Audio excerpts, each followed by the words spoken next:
Okay, for those who are trying to figure out what's going on, this is the Whitehall School meeting. They deliberately put it in a room too small for the crowd that was expected, so of course people have to be out here. I'm Brooks Martin. I got 2 kids right now in the school district. Over the next 4 This is years, my little son. 5 kids in the school district. If everything goes right. Right now, I'm stuck in a position of having to choose whether or not I just pull my kids in homeschool or not. And let me tell you, I am a school choice, but I live in Redfield. The district lines are real weird. I shouldn't be going to Sheridan. But me and my wife did some research. We found that the test results, a lot of things about the education level of Whitehall is where we wanted our kids at. We wanted the best for them. And we also toured Redfield Elementary, Hardin Elementary. And it became real clear to me real soon that there are Christian values that are still accepted there. Against a lot of what the world has people do nowadays, there are Christian values there. Openly can talk about your faith, that you believe in God. And that stuck with me. It was my main point. My wife was more about the education, but my main point was the fact that I felt like there were values there that people stood up for things against what the world has them believe. I'm here today really to give y'all support to remove this mandate.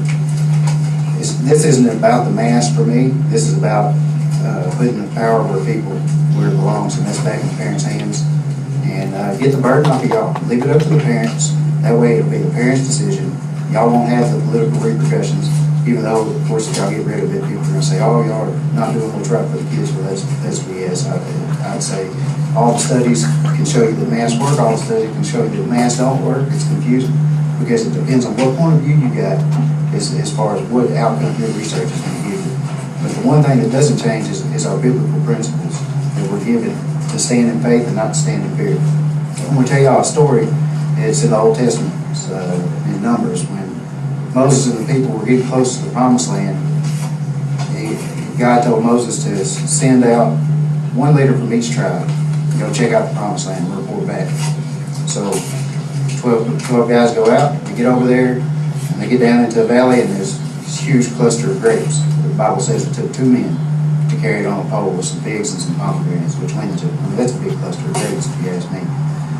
So they go further in, and they see the towns are fortified walls, and men are huge.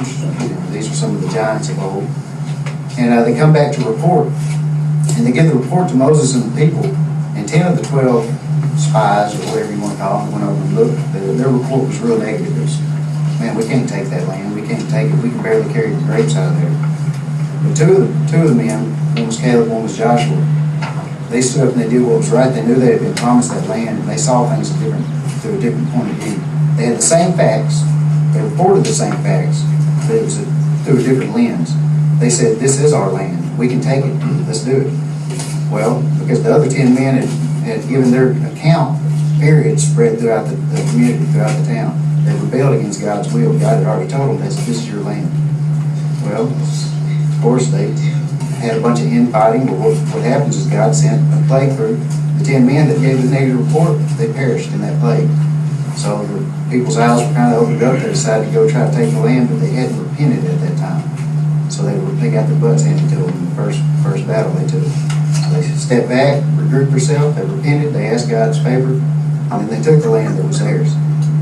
If they would have never acted in fear, if they would have acted in what was theirs, which was faith, and they would have stood up for what was right, they would have never had the first loss. There was people grumbling and griping about their decision, but it didn't matter. When your leaders stand up and they do what's right, and they give the given power to where it belongs, everything else will fall in place.